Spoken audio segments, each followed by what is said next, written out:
नमस्कार, मी नितीन सोळंके.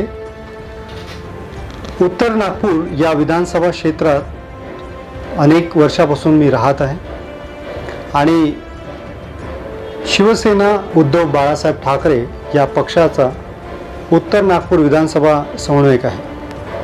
आज आपल्या समोर या व्हिडिओच्या माध्यमातून काही अपील करण्याकरिता, काही गोष्टी करण्याकरिता आपल्या समोर आहोत. मित्रांनो, विधानसभा क्षेत्राच्या येत्या 20 तारखेला 20 नोव्हेंबर 2024 रोजी मतदान आपल्याला करायचे आहे.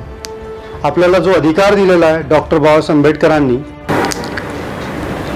आपण सर्वांनी मतदान केंद्रावर जाऊन येत्या 20 तारखेला मतदान करून आपला अधिकार बजवायचा आहे. मित्रांनो, हा अधिकार बजावत असताना आपल्या उत्तर नागपूरचा इतिहास आपल्या डोळ्यासमोर ठेवणे खूप आवश्यक आहे. मी काही इतिहासातल्या 2-3 गोष्टी आपल्या समोर रूबरू करतो.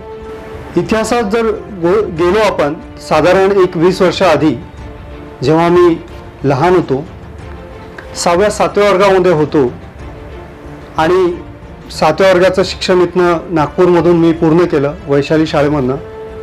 आणि मला 8व्या वर्गापासून समोर शिक्षण घ्यायचं होतं. माझ्या आईवडिलांनी एक निर्णय घेतला की माझा मुलगा इथे शिकणार नाही, या उत्तर नागपूरमध्ये राहण्यायोग्य नाही आहे तो, म्हणून मला मामाच्या गावी पाठवण्यात आलं आणि मी माझं शिक्षण यवतमाळ जिल्ह्यामध्ये 10व्या वर्गापर्यंत केलं. मित्रांनो, मी हे माझं शिक्षणाबद्दल का सांगत आहे तर त्याचं कारण असं आहे की जर आपण 20 वर्षाआधी जर बघितलं असेल तर 20 वर्षाआधी आपल्या उत्तर नागपूरच्या कुठल्याही वस्तीमध्ये, कुठल्याही एरियामध्ये एक ऑटो रिक्षावाला येत नव्हता. त्याचं कारण असं होतं की 20 वर्षाआधी उत्तर नागपूर क्षेत्रामध्ये मोठ्या प्रमाणामध्ये गुंड प्रवृत्तीचे लोक, बदमाशी ही मोठ्या प्रमाणात होती. आणि याला कारण जे होतं ते याच्या आधीचे जे आमदार आहेत त्यांनी या क्षेत्राला विकसित केलं नव्हतं, हे बकाल ठेवलं होतं. पहिले एकच पोलीस स्टेशन होतं, ते पाचपावली. आणि आज आपल्या शहरामध्ये, आपल्या उत्तर नागपूर क्षेत्रामध्ये DSP कार्यालयासह 4 नवीन पोलीस स्टेशन्स झालेले आहेत मागील 20 वर्षामध्ये. पाचपावली नंतर इंदोरा नंतर जरीपटका नंतर यशोधरा पोलीस स्टेशन आणि आता कपिलनगर पोलीस स्टेशन. यासह एक परिवहन विभागाचंही तिथे कार्यालय आहे. पोलीस ट्रॅफिकचं पण एक कार्यालय आहे. आणि याच सोबत इथे गुन्हेगारीला आळा घालण्यात आलेला आहे. मी आठवण देऊ इच्छितो, अक्कू हत्याकांड, ज्या एरियामध्ये मी राहत होतो, माझं लहानपण होतं, माझं बालपण होतं, ते दिवस मित्रांनो आठवा तुम्ही, की कसे होते.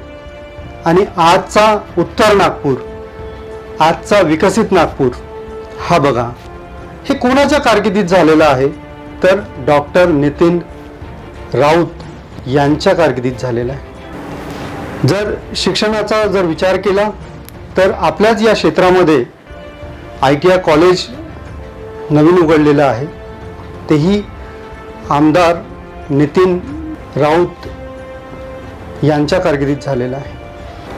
पहिल्यांदा जर आपल्याला 10वी नंतर जर आपल्याला ITIचं जर शिक्षण घ्यायचं राहिलं तर आपल्याला दूरपर्यंत यावं लागत होतं, 7-8 किलोमीटर जावं लागत होतं.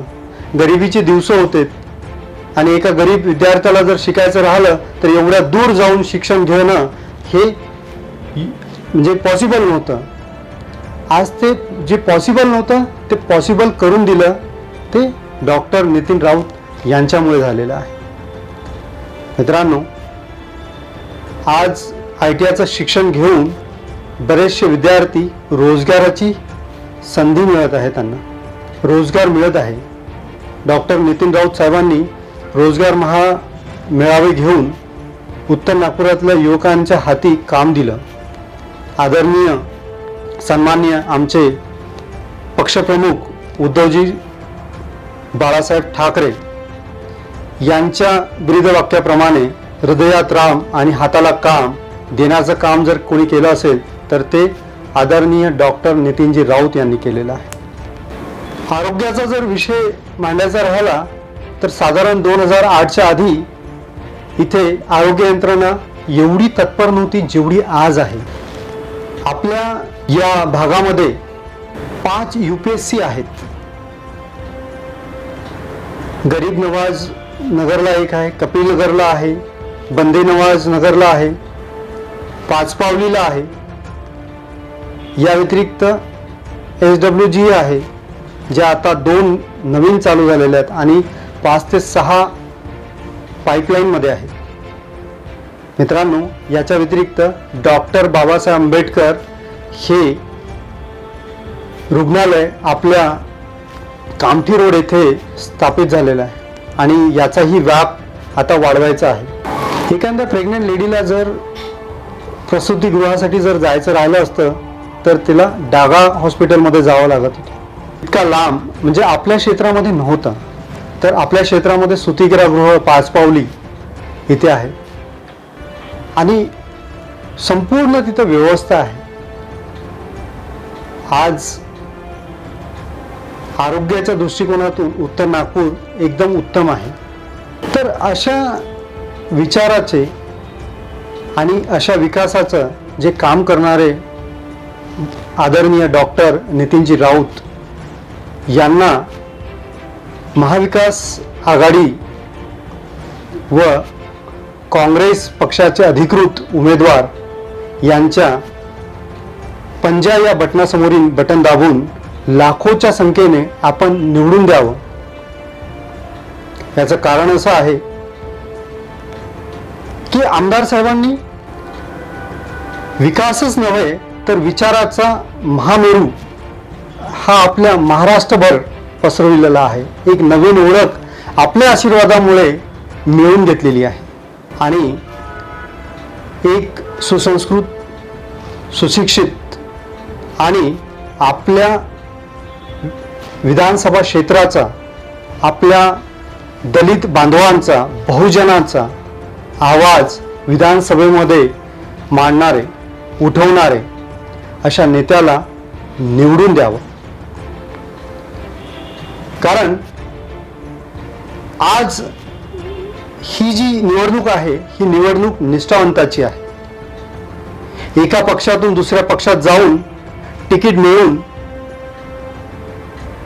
गद्दारी करून जे आज लढत आहेत यांना गाडायचं आहे. खूप झाली ही गद्दारी, आता सहन नाही करणार हे मतदार आणि या मतदाराला हवा आहे तो आमचा डॉक्टर नितीन राऊत सारखा चेहरा, जे आपले प्रश्न विधानसभेमध्ये मांडू शकणार, विधानसभेमध्ये आपल्याला न्याय मिळवून देणार. बरेचसे वादे करतील, बरेचसे आश्वासन देतील आपल्या समोर. काही लोक रुपयांची, काही दुसऱ्या गोष्टींची आपल्याला आमिष पण दाखवतील. पण याच्या बळी आपण पडू नये. कारण आपण डॉक्टर बाबासाहेब आंबेडकर, बॅरिस्टर राजाजी खोब्रागडे यांच्या विचाराचा हा मतदारसंघ आहे, यांच्या चळवळीचा हा मतदारसंघ आहे. म्हणून आपण आपले विचार, आपले मत अशा व्यक्तींना द्यावे जे व्यक्ती आपलं चांगलं नेतृत्व करेल, ज्याला बोलण्याचा हुबाळा नाही. जे उमेदवार दुसऱ्यांच्या इशाऱ्यावर चालतात, बिल्डरांच्या इशाऱ्यावर चालतात, अशा उमेदवाराला तर मुळीच आपण निवडून नाही द्यावं. एक कट्टर बाळासाहेब ठाकरे, आदरणीय उद्धवसाहेब ठाकरे यांचा कट्टर शिवसैनिक म्हणून आपला मतदारासमोर अपील करू इच्छितो की येत्या निवडणुकीला आदरणीय महाविकास आघाडीचे अधिकृत उमेदवार डॉक्टर नितीनजी राऊत यांना प्रचंड बहुमताने निवडून द्यावं ही नम्र विनंती. जय हिंद, जय महाराष्ट्र, जय उत्तर नागपूर.